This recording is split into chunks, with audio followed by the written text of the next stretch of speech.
एक अपडेट देते हैं जो कि परीक्षा का परिणाम का इंतजार करने वाले लोगों के लिए है। रायपुर से अपडेट यह है कि सिविल जज परीक्षा के नतीजे आ गए। श्वेता दीवान टॉपर बनी है, महिमा शर्मा दूसरे स्थान पर रही, निखिल साहू ने तीसरी पोजीशन गेन की है, जबकि प्रियदर्शन गोस्वामी ने चौथा स्थान प्राप्त किया। आयुषी शुक्ला ने 5वां स्थान हासिल किया है, तो भामिनी राठी छठे स्थान पर रही, नंदिनी पटेल 7वें स्थान पर आई हैं, आरती ध्रुव ने 8वां स्थान स्कोर किया है, अदिति शर्मा 9वें स्थान पर हैं और द्विज सिंह सेंगर 10वें स्थान पर हैं। टॉप 10 में 7 महिला अभ्यर्थी हैं। तो जज को लेकर, सिविल जज परीक्षा को लेकर परिणाम आ चुके हैं। टॉप 10 में 7 महिलाएं हैं। सिविल जज परीक्षा के परिणाम जारी किए गए। श्वेता दीवान टॉपर बने हैं, महिमा शर्मा दूसरे स्थान पर रही हैं, निखिल साहू तीसरे स्थान पर रहे हैं। तो सभी टॉप 10 लिस्ट में जितने भी अभ्यर्थी हैं उनके नाम टीवी स्क्रीन पर आप देख रहे हैं। तो बड़ा ही प्रतिष्ठित एग्जाम है, रिजल्ट आ चुका है। रिजल्ट में जो टॉपर्स हैं 10 में से 7 महिला अभ्यर्थी, और इस वक्त हमारे साथ में श्वेता दीवान जी जुड़ गई हैं जिन्होंने टॉप किया है। श्वेता जी, बहुत सारी शुभकामनाएं IBC 24 से। पुनीत बोल रहा हूं, अगर आप सुन पा रही हमें बताइए क्या इस वक्त का आपकी फीलिंग है? Thank you so much. अभी तो मैं बहुत एक्साइटेड हूँ, मेरे परिवार वाले बहुत खुश हैं परिणाम से। आपको देख पा रहे हैं हम, बहुत सारी शुभकामनाएं आपको देते हैं। थोड़ा सा बताएं इसके बारे में। ये एग्जाम बड़ा टफ होता है, कैसे आपने क्लियर किया, किस तरह आपकी स्टडी और एक्सपीरियंस रहा? ये मेरा दूसरा अटेम्प्ट रहा है और फर्स्ट अटेम्प्ट में भी मैं इंटरव्यू गई थी।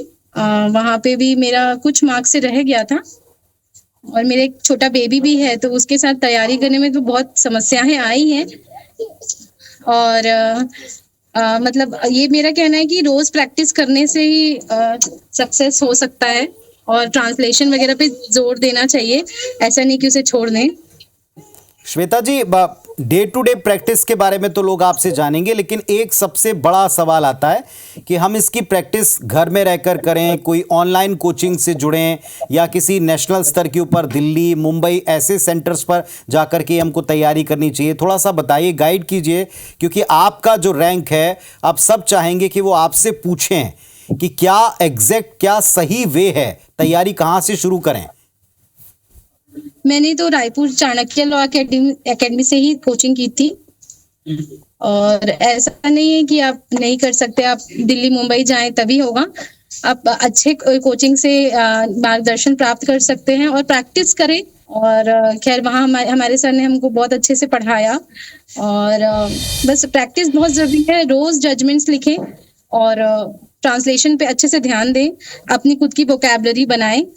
और मैंने रोज एक क्रिमिनल और एक सिविल जजमेंट्स लिखे थे। ई कोर्ट का सहारा लिया था, पुराने मतलब कुछ जजेस के अच्छे जजमेंट्स भी पढ़े थे। बस।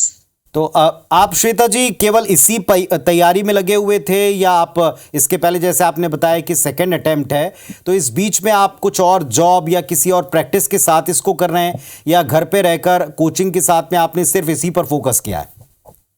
मैंने सिर्फ इसी पे फोकस किया था और अभी जॉब वगैरह नहीं कर रही थी मैं। मेरा एक छोटा बेबी है 17 मंथ्स का, तो उसके साथ तो बहुत मुश्किल होता है। बहुत सारी शुभकामनाएं आपको देते हैं। आई होप कि जो आपने सपने देखे हैं वो पूरे होने के बाद में अब लोग आपको भी जरूर फॉलो करेंगे। बहुत सारी शुभकामनाएं IBC 24 की तरफ से आपको। तो टॉपर हमारे साथ में आपने सुना, उनका कहना है कि फोकस्ड होकर पढ़ाई करी और साथ में अच्छे जजमेंट्स को पढ़ा, ट्रांसलेशन पर उनका फोकस रहा, कोचिंग का सहारा लिया। जरूरी नहीं कि बड़े शहरों में जाकर ही आप पढ़ाई करें। तो एक लिस्ट आप देख रहे हैं आपकी टीवी स्क्रीन पर। सिविल जज परीक्षा के परिणाम आ चुके हैं और इसमें जो टॉप करने वाले हैं 10 में से 7 महिलाएं हैं, युवतियां हैं, और इन्हें ढेर सारी शुभकामनाएं देते हैं। तो टॉप 10 में 7 महिला अभ्यर्थियों का आना एक बार फिर जताता है कि इस एग्जाम में भी, इस प्रतिष्ठित और टफ कंपटीशन में भी लड़कियां, महिलाएं आगे हैं। कम से कम टॉप सूची यही दर्शा रही।